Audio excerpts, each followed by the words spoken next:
सबों को जय यीशु। फिर से आपका स्वागत है जय यीशु टीवी में एक नई जीवन गाथा के साथ। आज जब हम इस आधुनिक युग में जीते हैं तो इस युग में हमें जीने के लिए संतों की जीवनी बहुत ही ज़्यादा उत्साहित करती है, हमें प्रोत्साहन देती है बुराइयों के बीच में अच्छाइयों को खोजने के लिए। आइए फिर से एक संत की कहानी आज हम सुनते हैं। आज जिस संत के बारे में हम लोग बात करने जा रहे हैं वो संत है संत जोस सांचेल डेल रियो। ये कहानी उस समय की है, उस भयानक समय की जब मैक्सिकन इतिहास भयानक और क्रूरतावादी तकलीफों से गुजर रहा था। उस समय जो भी कैथोलिक कलीसिया को फॉलो करते थे उनको मारा जा रहा था। सरकार कैथोलिक लोगों को उनके धर्म के नियमों को पालन करने नहीं दे रही थी। उस समय एक युद्ध का शुरुआत हुआ।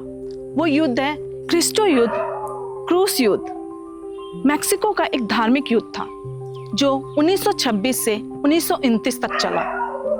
यह युद्ध मैक्सिको की सरकार और कैथोलिक लोगों के बीच था, क्योंकि मैक्सिकन सरकार ने कैथोलिक लोगों को बहुत सारे धर्म के कार्यों को करने से प्रतिबंध लगाया हुआ था। उन्होंने पुरोहितों की संख्या भी नियंत्रित कर रखी थी। साथ ही साथ प्रभु भोज और मिस्सा बलिदान में रोक लगा रखा था।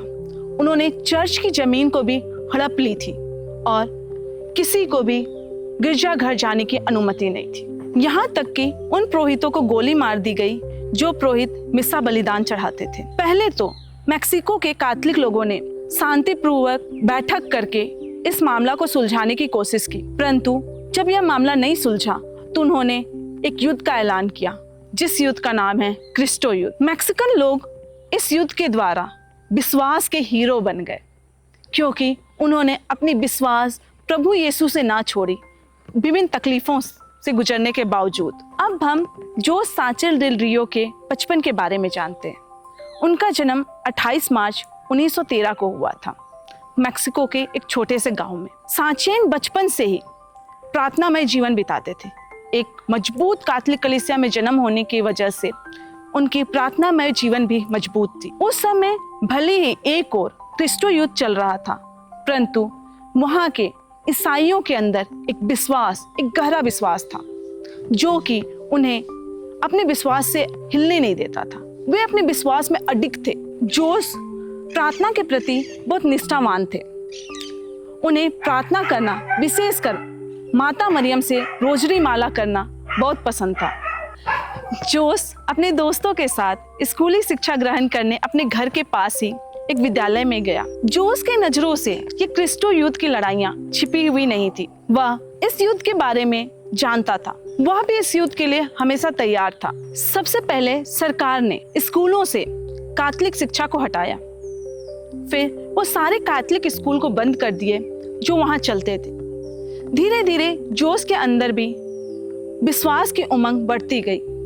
वह अपने दोस्तों और अपने से बड़ों, अपने बड़े भाइयों को जब इस क्रिस्टो युद्ध में भाग लेता देखा तो उसके मन के अंदर भी तीव्र इच्छा हुई इस युद्ध में भाग लेने के लिए, परंतु वह उम्र में छोटा था। जब वह अपनी माता से इस बात के लिए अनुमति लेने गया कि माँ, मैं भी इस युद्ध का हिस्सा बनना चाहता हूँ, उसकी माँ ने अनुमति देने से मना कर दिया। 13 वर्ष का जोस के अंदर से ये तीव्र इच्छा उठी कि वो उसे इस युद्ध का हिस्सेदार बनना है, उसमें भागीदार होना है। उसने अपनी इच्छा को बार बार अपनी माता के सामने जताया और उसके बार बार बोलने से उसकी माँ ने मजबूरन उसे इस युद्ध में भाग लेने की अनुमति दे दी। परंतु अधिकारी जोस को इस युद्ध में शामिल नहीं करना चाहते थे, क्योंकि वह छोटा था। परंतु उनके आत्मविश्वास को देख के मजबूरनवश अधिकारी को उसे एक पद देना पड़ा और वह पद था एक ध्वजवाहक का। खुशी खुशी जोस ने इस पद को स्वीकार किया।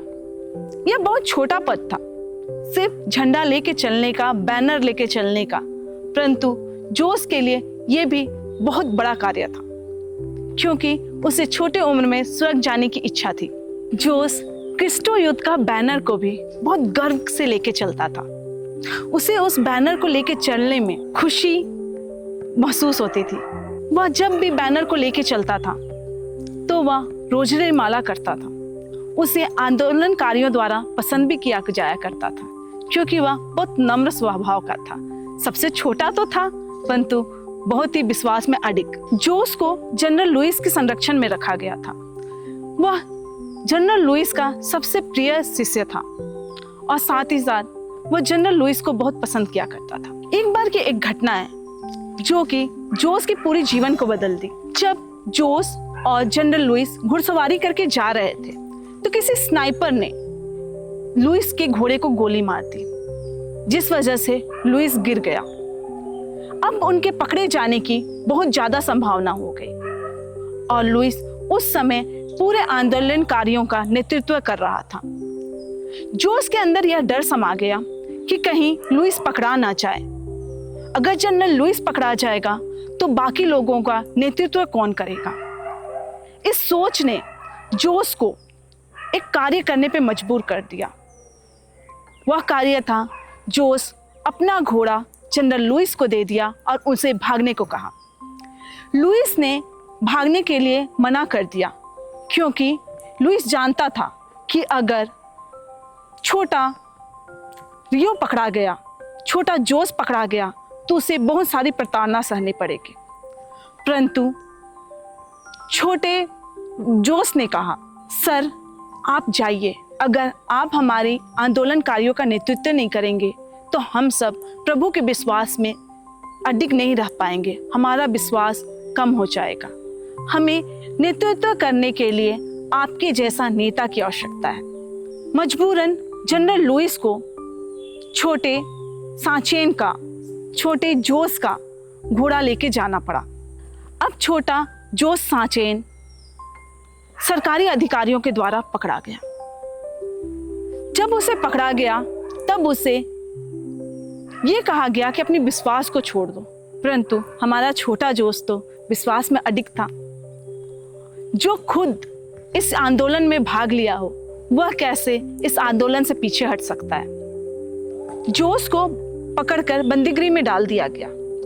उस छोटे जोस को जिस बंदीगृह में डाला गया वो बंदीगृह एक गिरजाघर हुआ करता था जिसमें जोस पहले प्राय जाया करता था। उस गिरजाघर, जिसे हम अब कारावास भी कह सकते हैं, बहुत सारे और आंदोलनकारी थे जिन्हें वहां पर बहुत सारी यातनाएं दी जा रही थी, उन्हें तड़पाया जा रहा था और जोस को भी इन यातनाओं से गुजरना पड़ा। उन आंदोलनकारियों में जोस सबसे छोटा था। वह बाकी लोगों को भी प्रार्थना में और विश्वास में अडिग रहने के लिए प्रोत्साहित करता रहता था। वह जेल से अपनी माता को एक खत लिखा और उस खत में लिखा, माँ आप मेरी मृत्यु के लिए चिंतित ना हो, अगर आप चिंतित होंगी तो मुझे दुख होगा। मुझे अपना और मेरे पिताजी का आशीर्वाद दीजिए। यह छोटा सा पत्र मगर दर्द से भरा हुआ पत्र था। जोस के पिता ने बहुत कोशिश की कि जोस को छुड़ा लिया जाए, परंतु यह संभव नहीं था। जोस के पिता ने पैसे इकट्ठे करके लोगों को घूस देने की भी कोशिश की ताकि जोस को छोड़ा जा सके, परंतु वे इन सारे कार्यों में असफल रहे। जोस के धर्म पिता, जो कि एक पुरोहित थे, उन्होंने भी अपना प्रयास किया जोस को छुड़ाने के लिए, परंतु जोस ने ही खुद अस्वीकार कर दिया। वह अपने विश्वास से डगमगाना नहीं चाहता था और वह बंदीगृह से बाहर जाना नहीं चाहता था क्योंकि उसे पता था कि उसके पिता फिरौती का व्यवस्था कर रहे हैं उसे निकालने के लिए और वह गलत कामों में साथ नहीं देना चाहता था। जोस ने जवाब दिया, मेरा विश्वास बिक्री का नहीं है। कारावास में भी जोस प्रतिदिन प्रार्थना किया करता था। वह रोजरी माला हमेशा करता था। जब वो रोजरी माला करता था तो आसपास से गुजरने वालों को भी उसकी रोजरी माला की आवाज आती थी, उसके गाना गाने की आवाज आती थी। एक दिन जोस को आतंकित करने के लिए अधिकारियों ने क्रिस्टियो युद्ध में पकड़े गए एक और आंदोलनकारी की फांसी की सजा देखने के लिए जोस को मजबूर किया, परंतु जोस ने वहां उस क्रिस्टियो युद्ध में पकड़े गए आंदोलनकारी को प्रोत्साहित किया और उससे कहा कि स्वर्ग में तुम्हारे लिए जगह व्यवस्थित है, मैं तुमसे स्वर्ग में आकर मिलूंगा। ये वचन दूसरे आंदोलनकारियों को भी प्रोत्साहित किया। अधिकारियों ने जब जोस का विश्वास देखा तो वे उससे और ज्यादा क्रुद्ध हो गए। जोस को पोषण देने के लिए उसके पिता छोटे से टोकरी में उसके लिए भोजन भेजा करते थे और उसके धर्म पिता उस छोटी सी टोकरी में परमप्रसाद को छिपा के भेजा करते थे ताकि हमारा छोटा जोस हमेशा परमप्रसाद स्वीकार कर सके। परमप्रसाद स्वीकार करने के लिए हमारा छोटा जोस परमप्रसाद ग्रहण करने से पहले घुटने टेक कर पूरे दिल खोल कर प्रार्थना करता था, अपनी गलतियों के लिए माफी मांगता था। उसके बाद ही अच्छे से प्रार्थना करने के बाद वह उस परमप्रसाद को ग्रहण करता था। जोस ने अपनी माता को फिर से एक पत्र लिखा जिसमें उसने लिखा, माँ, मैं परमेश्वर की इच्छा पूरी करने के लिए तैयार हूँ। अधिकारियों द्वारा उस कारावास को, जो कि एक गिरजाघर था, पूरी तरह से दूषित कर दिया गया था। वहाँ वे मुर्गियां, मुर्गे जो लड़ाई करते हैं, लड़ाई करवाने वाले मुर्गे, जानवरों को रखते थे। बेदी में वो लकड़ी जलाते थे, जिसे देख के जोस को बहुत गुस्सा आता था। एक दिन जोस ने सारे जानवरों को गिरजाघर से निकाल दिया और उन्हें बर्बाद कर दिया, सारी लकड़ियां फेंक दी। इस बात से अधिकारियों को बहुत गुस्सा आया और उन्होंने जोस की यातनाएं बढ़ा दी। संत जोस की यातना इस प्रकार थी, उनके पैर के पूरे तलवे को काट दिया गया और उन्हें कारावास से खाली पैर, नंगे पैर, जिनसे खून निकल रहे थे, उस दर्द के साथ कब्रिस्तान तक चलने के लिए मजबूर किया गया। पूरे आंदोलनकारी और लोग इस दृश्य को देख के दर्द से कांप उठे, परंतु अधिकारियों को जोस पर दया तक नहीं आई। जब वे कब्रिस्तान के पास पहुंचे तब उन्होंने जोस को कब्र दिखा के कहा कि अभी भी तुम अपना संकल्प तोड़ दो तो हम तुम्हें जाने देंगे, परंतु जोस ने अपना संकल्प तोड़ने से मना कर दिया। जोस को फिर से यातनाएं दी गई, उन्हें मारा गया, पीटा गया, परंतु वो अपने संकल्प में अडिग रहे।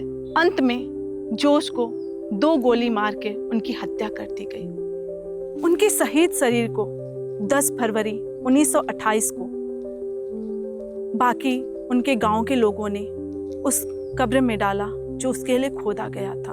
उनके 15वें जन्मदिन से 1 महीना पहले वो शहीद हो गए और परमेश्वर के पास स्वर्ग में हमेशा के लिए चले गए।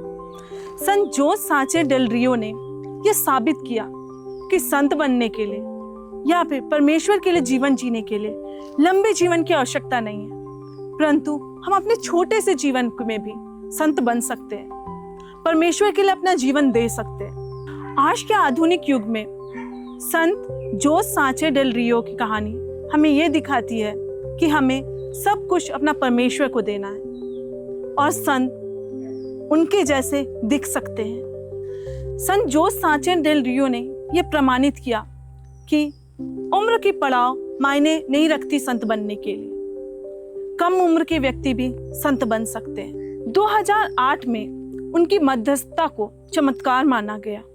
16 अक्टूबर 2016 को पोप फ्रांसिस ने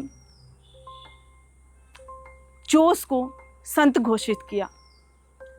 उनकी अवशेष आज भी उनके गृह नगर में गिरजाघर की बेदी में उपस्थित है और गिरजाघर का नाम है संत जेम्स द अपोस्टल चर्च।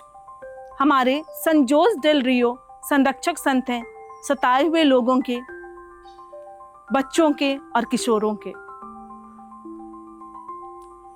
आज संत की कहानी से हमें यह पता चला कि हमें अपना सब कुछ परमेश्वर को देना है। हमें छोटे से छोटे चीज के लिए परमेश्वर के प्रति ईमानदार रहना है, अपने विश्वास में अडिग रहना है और हमेशा आगे बढ़ते रहना है। इसी के साथ हमने आज देखा संत जोस सांचे डेल रियोल की कहानी। फिर मिलेंगे अगले संत की कहानी के साथ, एक नए विश्वास के साथ। सबों को जय यीशु। धन्यवाद।